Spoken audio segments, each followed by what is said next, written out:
Pessoal, agora a gente vai fazer a segunda aula de hidrostática. Então, se você ainda não acompanhou a primeira aula, ativa aqui, ó, vai aparecer um card aqui, ou aqui em cima, aqui embaixo ou aqui em cima. Ative esse card, você vai assistir a primeira aula. Vai lá, você vai ver um pouquinho sobre a relação de pressão hidrostática, pressão atmosférica. Depois você volta para cá. Aqui, nessa aula, a gente vai falar um pouquinho sobre o princípio de Arquimedes. Então, vem com a gente, vencer sucesso. Galera, a ideia é a seguinte, hidrostática, aula de número 2, princípio de Arquimedes.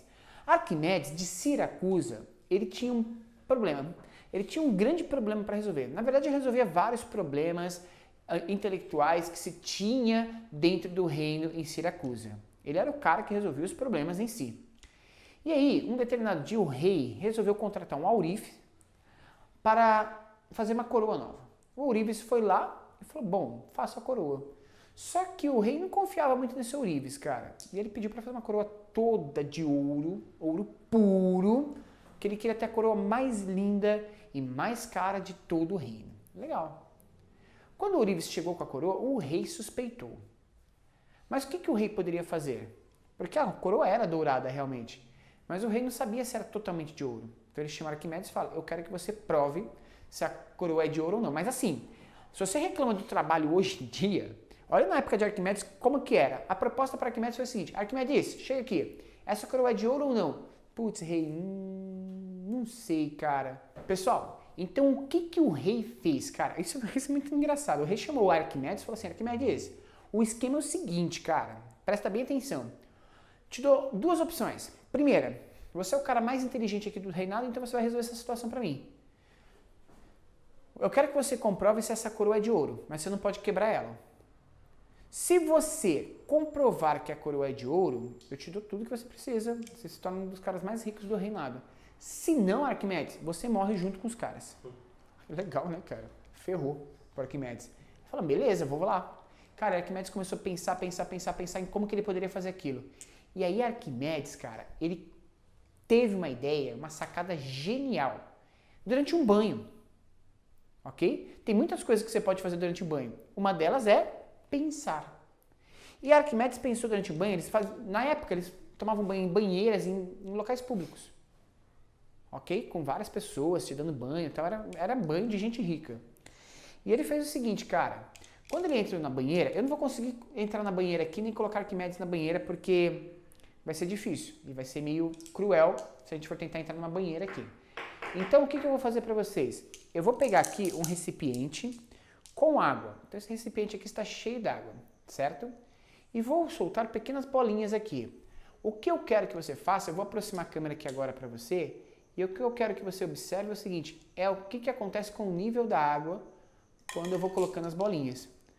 Conforme eu vou colocando essas bolinhas aqui, esse nível de água começa a subir. Vou colocar mais. Se a gente observar bem o nível da água, agora ela vai começar a se acalmar, ela vai subir um pouco. Por que subiu esse nível de água? E foi isso que Arquimedes começou a pensar, cara. Porque o nível da água subiu. E sabe o que ele percebeu? O nível da água em si, ele sobe exatamente no volume do corpo que está entrando. Ou seja, para que uma dessas bolinhas entre nessa água, o que Arquimedes percebeu? Que essa água tinha que liberar espaço. Então a água tinha que ocupar um novo espaço para que a bolinha pudesse afundar. Porque dois corpos não ocupam o mesmo lugar no espaço. Isso é o princípio básico da ciência. Então, dentro disso daqui, começou a se perceber o seguinte, toda vez que eu coloco um objeto no recipiente, com líquido, por exemplo, a gente vai ter, dentro desse sistema, uma troca de corpos, ou seja, uma troca de volume de corpos. E esse sistema envolve forças. Quando o corpo entra, está atuando nele uma força chamada força-peso. E o recipiente, o líquido em si, ele vai fazer uma força contrária para tentar impedir que isso aconteça. E essa força que ele faz contrária é chamada de empuxo, certo? Gente, eu coloquei aqui uma situação adversa. Coloquei uma bolinha que não fosse até o fundo, como foram as nossas bolinhas aqui no nosso recipiente. Todas elas estão alojadas no fundo. Eu vou colocar uma bolinha, vou pensar numa bolinha que ela vai ficar parada bem no centro, em equilíbrio. O que vai acontecer quando essa bolinha estiver parada no centro? Se ela está em equilíbrio no centro, a gente tem duas forças atuando aí nela. Quais são? Força peso e esse empuxo. E o empuxo é a força de resistência desse líquido. Como que eu calculo essa força de empuxo? Vamos lá.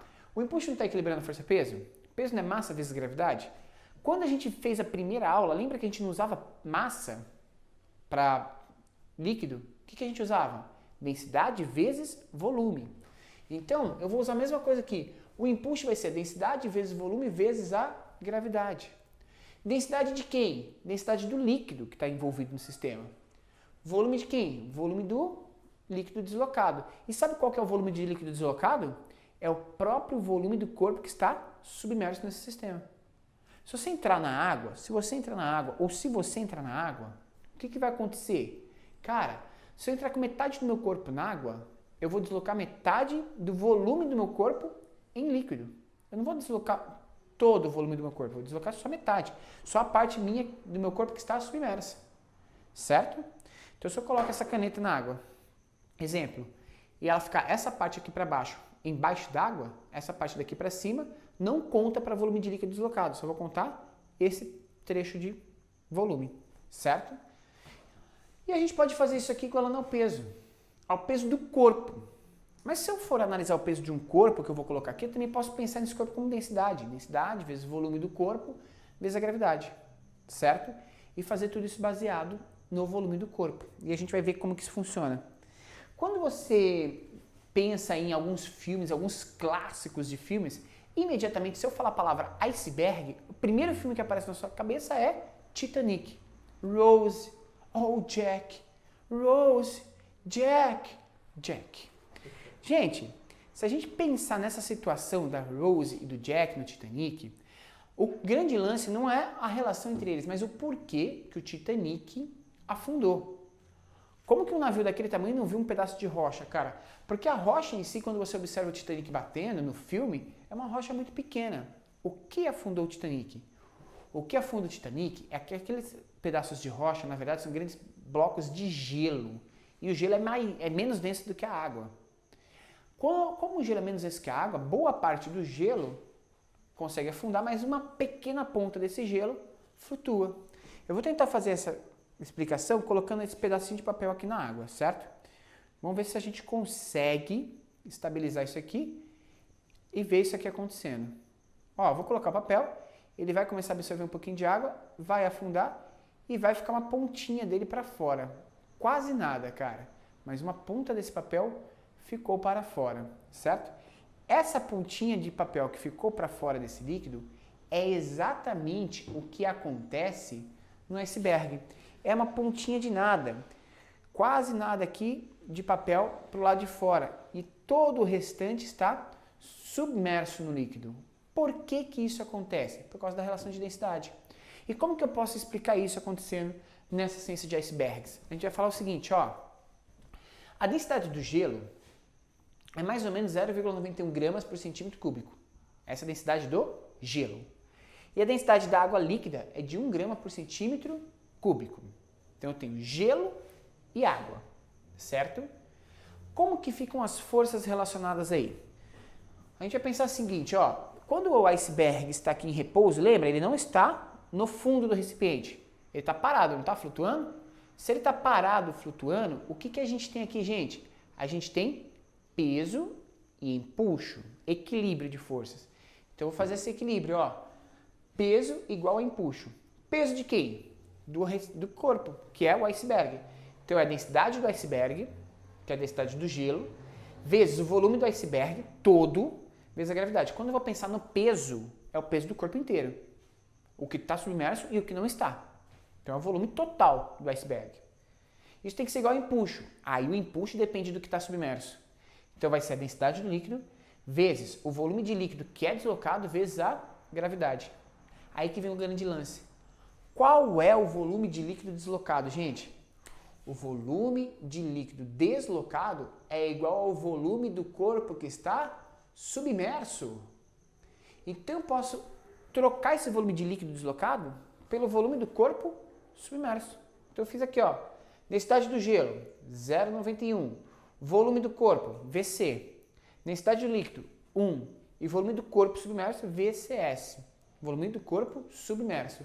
Quando eu faço essa relação, a gente imediatamente, isso aqui é vezes 1, não precisa fazer a conta, vai ser o quê? O volume de corpo que está submerso equivale a 0,91 do volume do corpo. Ou seja, se eu passar isso para porcentagem, eu vou descobrir que o volume do corpo submerso equivale a 91% do volume total do corpo. Ou seja, no caso do gelo submerso no líquido, como a água, 91% de toda a massa desse gelo fica embaixo d'água e você não consegue enxergar. O que o capitão do Titanic viu naquele momento foi apenas 9% do corpo, ou seja, só a ponta do iceberg. O restante estava lá embaixo. E aí, quando o navio vai se aproximando e você vê só a pontinha, você já arrebentou o casco lá embaixo, com certeza, porque lá é muito mais largo e mais denso, certo? Logo, você já foi atingido. E, provavelmente é uma situação como essa que acabou ocasionando o afundamento do Titanic. Claro, existem teorias que dizem que uma das características que aconteceu lá, que eles não viram, não foi o beijo de Rose e o Jack do filme, não foi todo esse romance.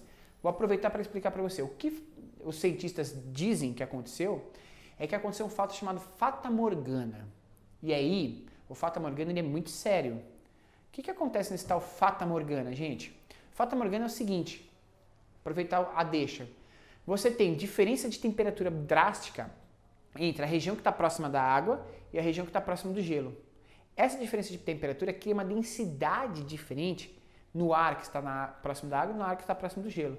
Essa diferença de densidade faz com que se crie ali duas camadas diferentes de refração. A luz do sol ou qualquer luz que chega ali, ela reflete antes de tocar na água. E isso faz com que se crie uma ilusão de ótica, ou seja, você vê tudo aquilo ali meio escurecido, como se fosse a água sendo refletida. Então, devido a esse fato, provavelmente o capitão do Titanic não conseguiu ver o bloco de iceberg, por causa que era de noite, estava muito frio e você tinha então esse fenômeno acontecendo. Eu não consigo ver o iceberg. Quando eles conseguiram enxergar por sua vez, já era muito tarde, já tinha colidido com o casco. Uma das teorias ainda diz que o Titanic ele não rasgou o casco totalmente na colisão com a pedra de gelo. Gente, ó, vem um furo aí de notícia para você. O Titanic já saiu da plataforma com o casco desgastado. Pouca gente cita isso, mas ele sai da base com o casco totalmente desgastado. Esse lado do casco que está desgastado, ele fica virado para o oceano.